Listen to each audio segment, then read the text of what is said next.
Aujourd'hui, comme vous pouvez le constater, en termes d'avancement des travaux, on est dans les 98%. Là, il reste juste les réglages à faire pour pouvoir compléter cet ouvrage-là et pouvoir accueillir voilà, le président de la République ainsi que tous les invités à cette belle cérémonie d'inauguration qui se prépare. Voilà. Là, nous sommes au niveau du parking extérieur du stade qui a une capacité d'accueil de 800 places et qui, au jour des événements, peuvent être utilisés par les spectateurs, la presse, les VIP pour y garer leurs véhicules avec un système de gestion de parking smart, intégré, payant, développé dans le projet et à des fins de parking. Au-delà de ces aspects-là, comme vous pouvez le constater, on a sur ce projet un champ solaire au-dessus des parkings. En tout, c'est 5087 panneaux solaires raccordés à des dispositifs d'inverteurs qui permettent une injection directe sur le bâtiment lorsqu'il y a du soleil et que l'excédent puisse être injecté sur le réseau de la Sénélec au besoin. Ceci a été intégré dans le projet pour permettre de réduire les coûts énergétique de l'ouvrage. Parce qu'en full even, dans ce bâtiment-là, on aura besoin de l'ordre de 5 MW. Donc en full even, il sera nécessaire qu'on utilise la Sénélec. Mais pour les jours où il n'y a pas d'événement, notre champ solaire a une capacité de production de 2 MW. Mais il est sûr que le stade, en termes de besoins énergétiques, ne fera même pas 1 MW. Donc tout cet excédent énergétique-là va être injecté sur le réseau de la Sénélec. Et au-delà, maintenant, au moment de la facturation, il va exister un système de balance entre le stade et la Sénélec. Qu'est-ce que la Sénélec nous a donné? Qu'est-ce que nous lui avons donné? Et sur cette base-là, on va faire le chiffrage voilà, des factures par rapport à l'énergie.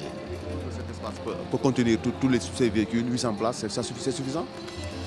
Bon, la réglementation FIFA en tant que telle exige que, par exemple, pour un stade de cette envergure-là, d'une capacité de 50 000 places, qu'on est dans l'ordre de 8 000 places de parking. Mais toutefois, la réglementation n'est pas très fermée à ce niveau. Parce qu'il te dit qu'on n'est pas obligé d'avoir tous les 8 000 places dans la même zone. Ce qui est exigé, c'est d'avoir ces places-là sur un rayon de 1,5 km du stade. Et le pôle urbain de Diamniadio est carrément desservi en termes de parking parce qu'il y a le Dakar Ayana sur lequel les gens peuvent se garer au besoin, qui a plus de 1000 places de parking. Il y a les sphères ou d'autres infrastructures qui existent ici qui pourront mobiliser des parkings et que ces parkings-là peuvent être utilisés en jour d'événement et que les gens viennent dans le stade à pied. En plus de cela également, la FIFA exige le développement des moyens de transport de masse. Et comme maintenant le terre dessert Diamniadio, donc en jour d'événement, il sera possible via des bus de ralliement, de rabattement, de faire la liaison gare emblématique Diamniadio, stade, et cela permettrait une desserte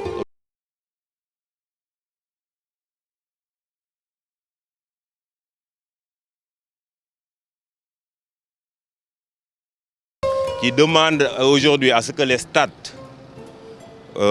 nouvelles construites minimisent les coûts énergétiques, mais également les besoins en eau. Nous avons opté pour une façade, comme vous pouvez le constater, en panneaux aluminium perforé. Cette façade-là en panneaux aluminium perforé, décalée, a permis dans le projet d'avoir une ventilation naturelle de toutes les circulations spectateurs.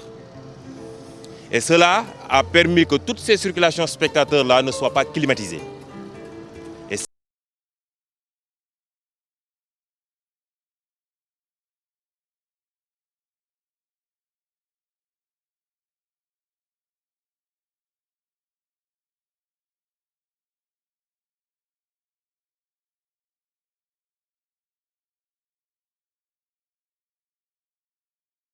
suivant plus de 9 programmes. Et c'est ce que vous voyez tantôt, juste depuis que le Sénégal a gagné la Coupe jusqu'à maintenant, la nuit, on colore la façade aux couleurs vert, jaune, rouge. Voilà. Cet éclairage LED RGB a été programmé à travers ces mâts que vous voyez là, de 12 mètres, qui possèdent sur chaque mât 4 projecteurs LED. En tout, sur tout le périphérique de la façade, on en a 176.